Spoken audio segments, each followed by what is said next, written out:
নমস্কার, আপনারা সবাই কেমন আছেন? আশা করি সবাই ভালো আছেন, সুস্থ আছেন। বং লাইফ অ্যান্ড লিভিং এর আরেকটি ব্লগে আপনাদের অনেক স্বাগত জানাই। এই ব্লগটা যেদিন আমরা ইন্ডিয়া থেকে কোরিয়া এসেছিলাম সেদিনকার। এখানে অনেক কিছু নতুন আপডেট দেব আমি ইন্ডিয়া থেকে কোরিয়া আসার, তো আপনারা অবশ্যই সঙ্গে থাকুন। আজকে আমাদের কোরিয়া যাওয়ার কথা, আর সকালবেলা উঠেই প্রথমে প্রভুর ঘরে চলে এসেছি। আবার 1 বছরের কথা, পরের বছর কবে আসতে পারবো তাও জানা নেই। দেখুন এখনও দিনের আলো ঠিক করে ফোটেনি, এখন প্রায় 5টা বাজছে। এদিকে আমাদের গাড়ি চলে এসেছে, এবার আমরা বেরিয়ে পড়ব। দিদিকে বিদায় জানিয়ে আমরা চললাম এখন স্টেশনের দিকে। আমরা এখন লালগোলা স্টেশনে যাব, সেখান থেকে ট্রেন ধরবো, দিয়ে কলকাতায় যাব। কলকাতা থেকে আমাদের 3:30 ফ্লাইট। এই যে গঙ্গা পার হয়ে যাচ্ছে, আর দেখুন চারিদিকটা কেমন অন্ধকার, এখনও সূর্যের আলো উঠতে দেরি আছে, আর বাইরেটা বেশ ঠান্ডা।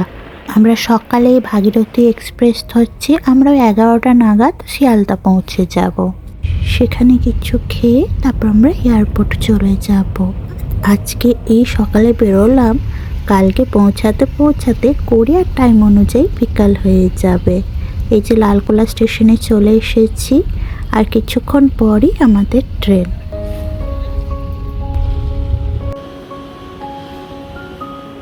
লালগোলা থেকে ট্রেন ছেড়ে দিল, আর আমাদের যাত্রা শুরু হলো, পুরোটি দিনের যাত্রা। আমরা যখন কোরিয়া থেকে ইন্ডিয়া আসার ফ্লাইটের টিকিট কাটি, তখনও এই ট্রেনের টিকিটগুলো কেটে নিয়েছিলাম, নাহলে রিজার্ভেশন পাওয়াই যেত না। আর এখন আমরা মুর্শিদাবাদ স্টেশনে আছি। এখানে হাজারদুয়ারি, মতিঝিল অনেক ঐতিহাসিক ঐতিহ্য আছে। আমি সেই 4-5 বছর আগে এসেছিলাম। ইচ্ছা আছে কোনো একবার এসে এই হাজারদুয়ারি, মতিঝিল এগুলো দেখার। সকালে সেরকম কিছু ব্রেকফাস্ট করা হয়নি, ট্রেনে এই দেশি মুরগির ডিম উঠেছিল, সেটাই খেয়ে নিলাম। আর আমরা শিয়ালদা স্টেশনে পৌঁছেও গেছি। এখন প্রায় 10:30 বাজছে, আমাদের ফ্লাইট হচ্ছে 3:30। আমরা ওই 12টার পর এয়ারপোর্টের দিকে রওনা হব। এখন আমরা স্টেশনেই একটু থাকবো, এখানে বাবুদা আসবে দেখা করতে, আর এখানে কিছু খাওয়া দাওয়া করে নেব। এই যে এখানে এসেই প্রথমে ধোসা নিয়ে নিলাম, আর ধোসাটা এত বড়, এটা খেলেই পেট ভরে যাবে। এই যে বাবুদাও চলে এসেছে, বাবুদা অফিসে এসেছে, তার আগে আমাদের সাথে দেখা করলো, আর যেহেতু খাওয়া দাওয়া করে এসেছে তাই কিছু খেলো না। এখানে আমি বাবুদা ও গল্প করছি। ছবি তুলতেই হবে, আর আমি কতবার বলছি চলে একটু ফটো তুলি, কিন্তু ওদের তো গল্পই শেষ হয় না। আর এটা হচ্ছে শিয়ালদা স্টেশন। শিয়ালদা স্টেশন অন্যতম ব্যস্ত একটা স্টেশন। ঠিক আছে, টাটা। আমরা একটা ক্যাব বুক করে বাবুদাকে বিদায় জানিয়ে এয়ারপোর্টের দিকে রওনা দিলাম। আজকে সারাদিনই মেঘলা আকাশই ছিল, কিন্তু এখন বৃষ্টি পড়তে লেগেছে। আর এদিকে আমরা যখন স্টেশন থেকে বেরিয়ে এসেছি, তখন কেতন দেখা করতে এসেছিল, কিন্তু ওর সাথে দেখা হয়নি, ফোনে কথা বললাম। আর দেখুন একটু আসার পরই আবার আবহাওয়াটা পরিষ্কার হয়ে গেছে, কিন্তু বৃষ্টি পড়ছে বলে আজকে ততটা গরম নেই। আর এইদিকে আমরা এয়ারপোর্টে চলেও এসেছি।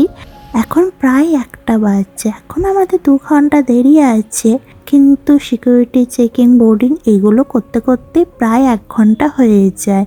চলুন এখন আমরা এয়ারপোর্টের ভেতরে যাই। প্রথমেই আমরা চেকিং করে নেব, সামনে এয়ার ইন্ডিয়ার কাউন্টার, আর এখানেই লাগেজ ড্রপ করে দেবো। আমাদের 2টো বড় লাগেজ আছে, আর বাকি ছোট লাগেজগুলো কেবিনে নিয়ে নেব। আমাদের লাগেজ ড্রপ, সিকিউরিটি চেকিং সব হয়ে গেছে। এখন আমরা 18 নম্বর গেটে চলে এসেছি, এখান থেকেই আমাদের ফ্লাইট ছাড়বে। আর আজকে ব্যাগ ড্রপ করতে গিয়ে বেশ ঝামেলায় পড়েছিলাম, সেটাই আপনাদের সাথে শেয়ার করব।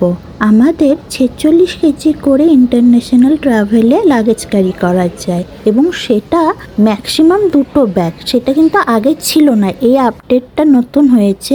ম্যাক্সিমাম 2টো ব্যাগ, এবং প্রত্যেকটা 23 কেজির আন্ডারে, তাহলে 23 কেজি এক একজনের 46 কেজি। আর এদিকে বোর্ডিং শুরু হয়ে গেছে, বোর্ডিংয়ে প্রচুর লাইন পড়েছে, আমরা একটু পর বোর্ডিং করব। আমাদের বোর্ডিংও হয়ে গেছে আর সামনেই আমাদের ফ্লাইট দাঁড়িয়ে। ফ্লাইটে চেপে পড়েছি আর কিছুক্ষণের মধ্যেই ফ্লাইট ছেড়ে দেবে।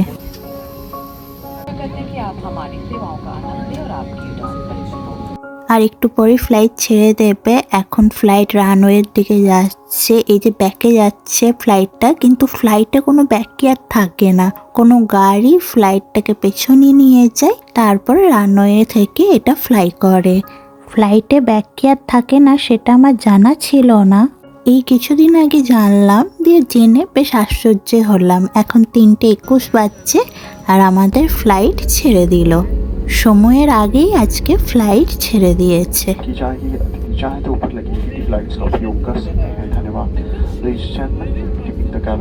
এখন আমরা কলকাতা থেকে দিল্লি যাব আর দিল্লিতে ফ্লাইট আবার 12টার সময়। দিল্লিতে প্রায় অনেকক্ষণ ওয়েট করতে হবে। আমাদের ফ্লাইট টেক অফ করলো।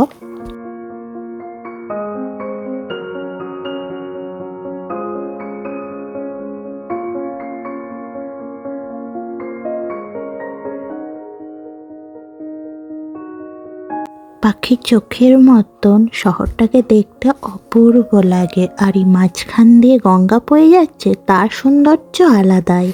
আবার 1 বছরের অপেক্ষা। এখন আপাতত এই ভারাক্রান্ত মন নিয়ে শহরটাকে বিদায় জানালাম। ওপর থেকে শহরটাকে দেখতে পুরো মানচিত্রের মতন লাগছে। টাটা কলকাতা, আবার দেখা হবে। কিছুক্ষণ পরেই আমাদের খাবার চলে এলো। আমরা সেই 11টার সময় শিয়ালদা স্টেশনে ধোসা খেয়েছি, তারপরে এয়ারপোর্টে কিছু খাইনি। আর এখন 4টে বাজছে। এই মাছ আকাশে এই টিফিনটা আমরা খাচ্ছি, পরোটা সঙ্গে আলু মটর দিয়ে তরকারি, ব্রাউনি, ফ্রুটি, এইগুলোই। টিফিনটা বেশ সুন্দর, পরোটার সাথে এই তরকারি অপূর্ব লাগছে। এই দেখুন উপর থেকে কি অপূর্ব লাগছে না?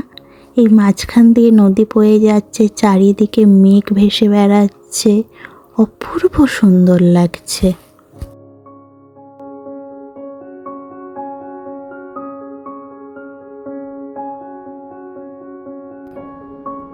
আপনাদের সাথে যেটা শেয়ার করছিলাম লাগেজের প্রবলেম, সেটা আরেকবার বলে দিই।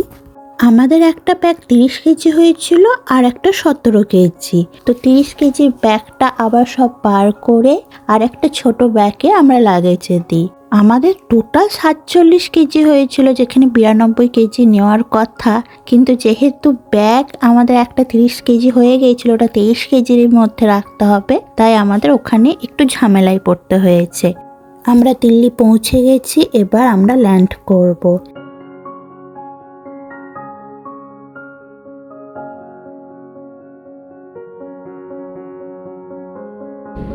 এখন 5:35 বাজছে, আমরা দিল্লিতে চলে এসেছি। এখন অনেকক্ষণ আমাদের ওয়েট করতে হবে। সবাই বেরোতে লেগেছে, এবার আমরাও বেরিয়ে পড়ব। কলকাতা থেকে কোরিয়া যাওয়ার সময় লাগেজ আর দিল্লিতে নিতে হয় না, আমরা কলকাতায় ড্রপ করে দিয়েছি, একদম ইঞ্চিয়ন এয়ারপোর্টে নেব। কিন্তু কোরিয়া থেকে ইন্ডিয়া আসার সময় ইঞ্চিয়ন এয়ারপোর্ট থেকে লাগেজটা দিল্লিতে আসে, সেটা আমাদের আবার নিতে হয়, তারপর আবার প্যাকেজ ড্রপ করতে হয়। আমরা ইন্টারন্যাশনাল ট্রান্সফারের দিকে চলে যাব, এক্সিটের দিকে যাব না। আর আমাদের ইমিগ্রেশনটা এখানেই হয়ে যাবে। ওই যে ইন্টারন্যাশনাল ডিপার্চার, ওখানে আমাদের সিকিউরিটি চেকিং হবে। আমাদের সিকিউরিটি চেকিং হয়ে গেছে। এখন আমরা লাউঞ্জের দিকে যাচ্ছি, কারণ এখন অনেকক্ষণ টাইম আমাদের ওয়েট করতে হবে। লঞ্চে প্রচুর ভিড়, তো আমাদের ওয়েট করতে হবে। এখানে আমি একটু খাবার নিয়ে নিয়েছি, রাইস, চিকেন, পনির, একটু রুটি, এগুলো খেলাম। আর ডেজার্টও অল্প নিয়েছি, কারণ আমরা সেই ফ্লাইটে একটু টিফিন করেছিলাম, তারপরে এখানে আবার ডিনার করলাম, কারণ ফ্লাইট এখন অনেক দেরি। লাউঞ্জে আমরা অনেকক্ষণ ছিলাম, কিন্তু এত ভিড় ওখানে, তারপর ভাবলাম প্রায় সময় হয়ে এসেছে, আমরা গেটে গিয়েই ওয়েট করব। এই যে আমরা 14 নম্বর গেটের কাছে চলে এসেছি। এখানে একটু ফোনও চার্জ করে নেব আর একটু রেস্ট নেব। এখন আমাদের ফ্লাইট অনেক দেরি। 14 নম্বর গেটে বসেছিলাম, তখনই মেসেজ এলো আমাদের গেট চেঞ্জ হয়েছে। তো এখানে স্ক্রিনে দেখতে পাচ্ছি লেখা আছে 9, কিন্তু আমাদের মেসেজ এসছে 20। তারপর আমরা এয়ারপোর্ট অথরিটির যারা মেম্বার ছিল ফ্লাইটের তাদের জিজ্ঞেস করলাম, তারাও ঠিক মতন কিছু বলতে পারলো না। তাই আমরা আবার 9 নম্বর গেটের দিকে যাচ্ছি। দিল্লি এয়ারপোর্টটা বেশ বড়, তাই এক প্রান্ত থেকে আরেক প্রান্ত যেতে বেশ হয়রানি হয়। তো এই যে 9 নম্বর গেটের কাছে চলে এসেছি, এখানেই রেস্ট নিই। এখন অ্যানাউন্স করছে আমাদের ইঞ্চিয়ন যাওয়ার ফ্লাইট 20 নম্বর গেট থেকে ছাড়বে। মানে একবার 14 নম্বরে ছিলাম, আবার 9 নম্বরে এলাম, আর 20 নম্বরটা হচ্ছে ঠিক অপোজিট সাইডে, সেখানে আবার যেতে হবে। প্রচণ্ড বিরক্ত লাগছে, একবার এদিক থেকে ওদিক, এবার ওদিক থেকে এদিক আসতে। গেটই ঠিক হয়নি, এতটা হয়রানির উচিত ছিল না, কারণ আমাদের একে লাগেজের একটা প্রবলেম হয়েছিল, তারপরে আবার এই গেটের প্রবলেম। চলুন এখন সামনের দিকে যাই, দিয়ে বসি। এখন প্রায় 11টা বাজছে, আর কিছুক্ষণ পরই আমাদের বোর্ডিং শুরু হবে। আজকে দিল্লি এয়ারপোর্টের পুরোটাই ঘুরে ফেললাম, একবার এই প্রান্ত থেকে ওই প্রান্ত, আবার ওই প্রান্ত থেকে এই প্রান্ত। এখন এখানে বসে আমরা দুজন রেস্ট নিচ্ছি। এখন প্রায় 11:30টা বাজছে, আর এই বোর্ডিংটা শুরু হবে এক্ষুনি। আর আজকের ফ্লাইট একটু ডিলে আছে, 1টার দিকে ছাড়বে। আমাদের বোর্ডিং হয়ে গেল, এবার আমরা ফ্লাইটের দিকে যাচ্ছি। আমরা ফ্লাইটে উঠে সিটে বসে পড়েছি। তো প্রচুর টায়ার্ড লাগছে, কারণ সারাদিন জার্নি, এখনও প্রায় 8 ঘন্টা জার্নি বাকি। আবার ইঞ্চিয়ন এয়ারপোর্ট থেকে আমাদের জিয়ঞ্জু যেতে আরও 2.5 ঘন্টা, এখনও প্রায় 12 ঘন্টার মতন জার্নি বাকি আছে।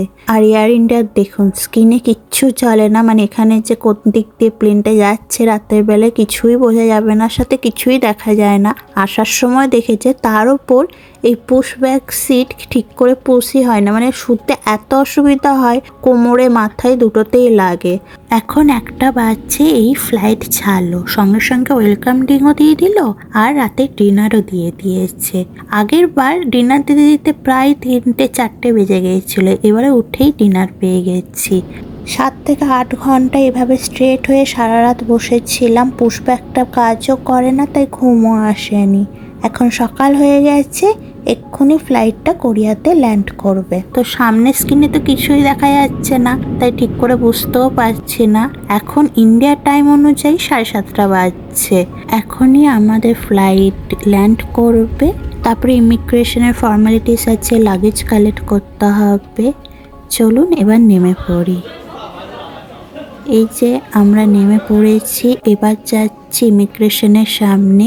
ইমিগ্রেশনের সামনে প্রচুর লাইন। তার আগে যে হেলথ কন্ডিশনের যে ফর্মটা থাকে সেটা ফ্লাইটেই ফিল আপ করে নিত, কিন্তু এবারে ফ্লাইটে ফিল আপ করে নিই, আমরা এয়ারপোর্টে এলাম, তারপরে সেটা ফিল আপ করলাম, তারপরে ইমিগ্রেশন কমপ্লিট করলাম। ইমিগ্রেশন আমাদের হয়ে গেছে, এখন আমরা লাগেজ কালেক্ট করে নেব।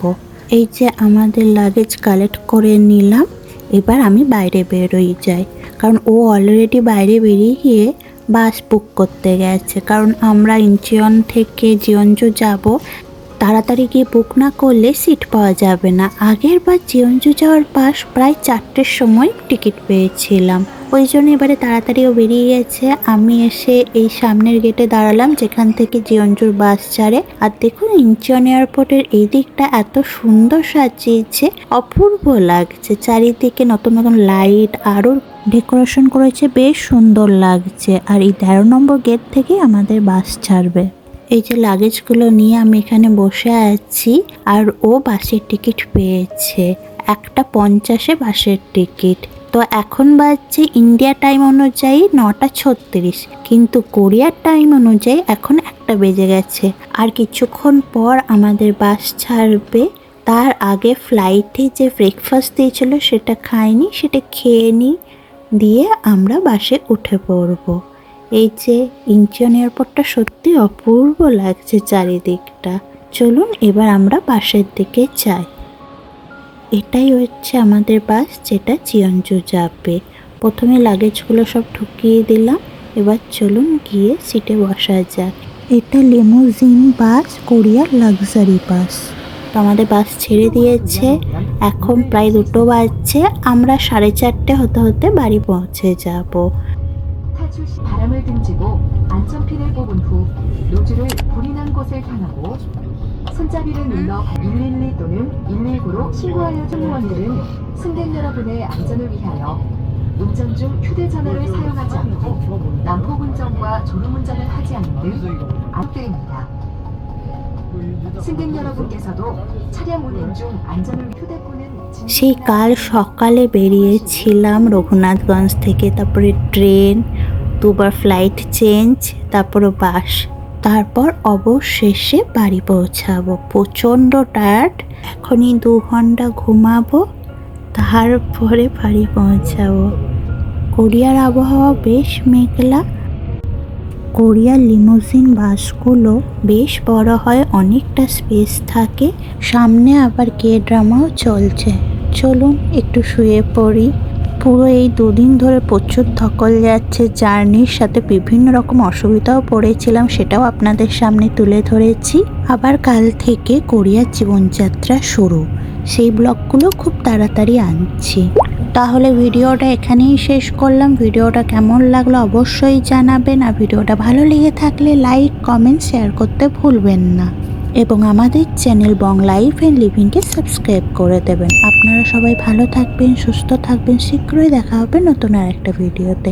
খামসা হামিদা।